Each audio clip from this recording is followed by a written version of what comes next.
Aster's Good, Right Things, written by Kate Gordon, published by Riveted Press, 2020.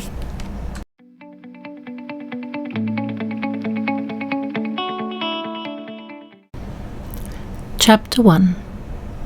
Monday's good, right thing. Today, I didn't remind Esme in the ice cream shop that I asked for vanilla yogurt, even when she gave me hokey pokey. I don't really like hokey pokey, but I didn't want to make her feel bad. I didn't mention that I asked for a cup too, instead of a cone. I think maybe she was having a bad day.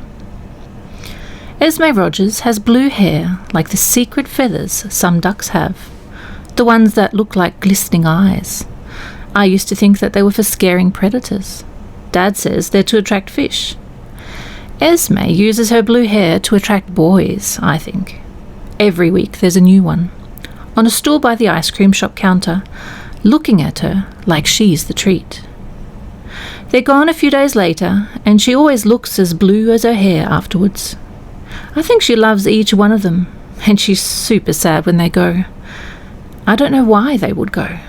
I think Esme's magical. I'd like her to be my friend, even though she's 15 and I'm only 11 and a bit. The first time I met Esme, it felt like our souls connected. I don't think she wants it though.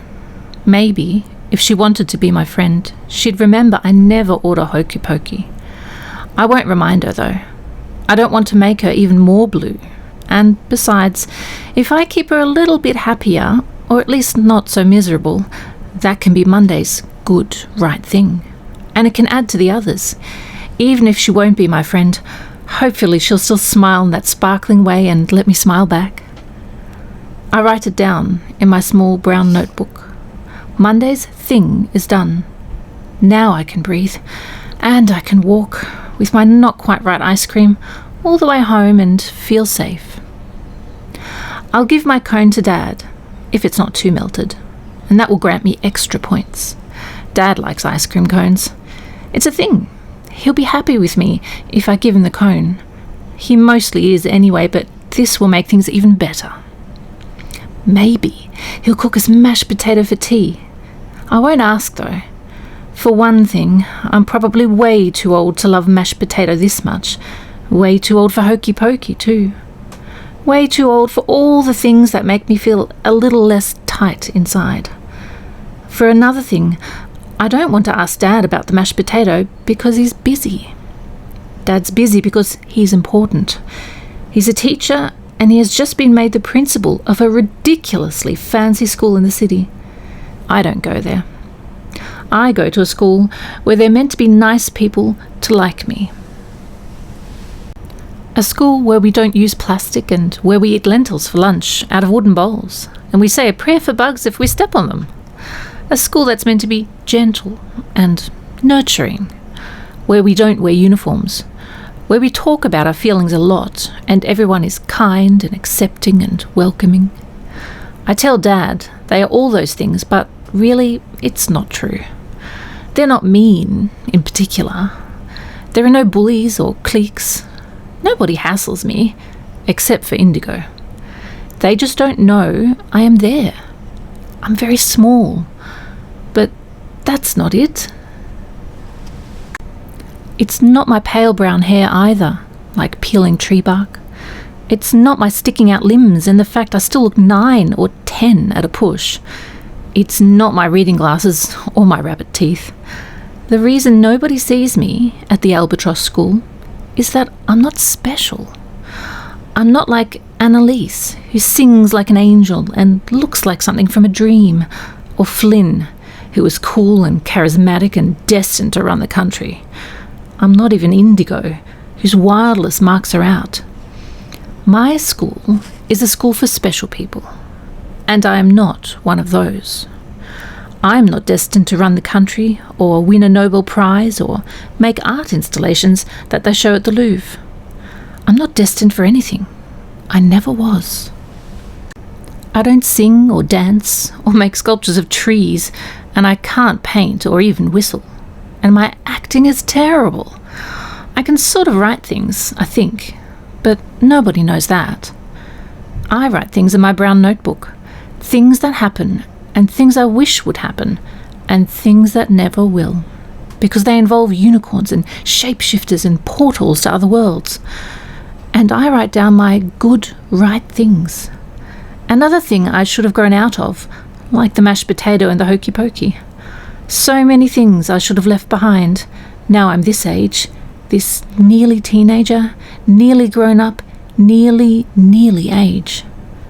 But I can't. I can't let go of them, the good, right things, especially because if I do, I'll turn into a cloud and I'll float away, and a storm will come and blow me to nothing. The good, right things are the most important. One day, people will notice I'm doing them. One day, people will see what I do, and they will see me. And then they will like me, or at least they will stop leaving me. Dad is in his study when I get home, and my ice cream isn't too melted, and he smiles when I give it to him, and then he says, "Did Esme mess up your order again, Petal?" Dad calls me Petal because my name is Aster, and it's a kind of flower, and I pretend I'm too old for that. Too old for my dad to have such a childish, silly name for me. But really, I like it. I like having a nickname. Most of the kids at school have one, but nobody has bothered to try making one for me. I like being Petal. And I like it when Dad ruffles up my hair. When he says it, even though it makes my scalp tingle. I like it when he tells me that he doesn't have much work left to do, and he'll come and make tea soon, and I should tell him how school was before he goes back to it. I don't tell him I really want mashed potato. I do tell him that school was good. It's a lie of a kind, but at the same time, it isn't one. It wasn't not good. It just wasn't anything. I didn't speak in class, and the teachers didn't call on me because they know I won't say anything. I think they don't want to embarrass me. It's nice of them, if you think of it that way. I think also that they don't know what to do with me.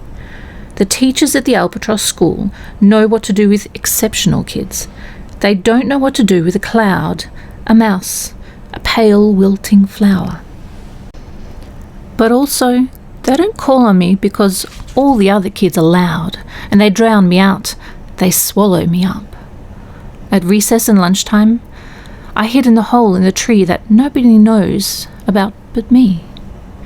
I'm too old for holes in trees. I'm too old for closing my eyes and imagining that the hole is a magic doorway to another world. Other girls in my year have ear piercings. I'm too scared of needles.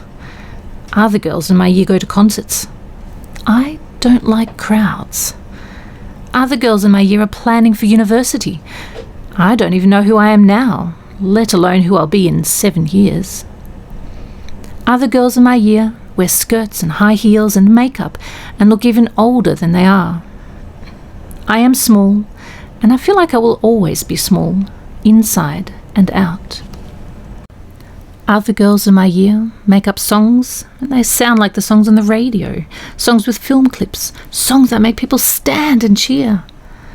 I made up a small song while I sat in the tree, but it was rubbish. It sounded like a discordant jumble, and maybe that's the only thing my brain knows how to do. The song was about a girl in a corner, curled tight into a shell, into a nautilus shell, curled in the only small square of light. And the light is retreating, slowly, coming to join the girl, and it is chased by shadows. Slowly the shadows eat the light, and the shadows eat the girl, and she is consumed. And nothing she did in her life before that moment, no good right thing, can stop the shadows.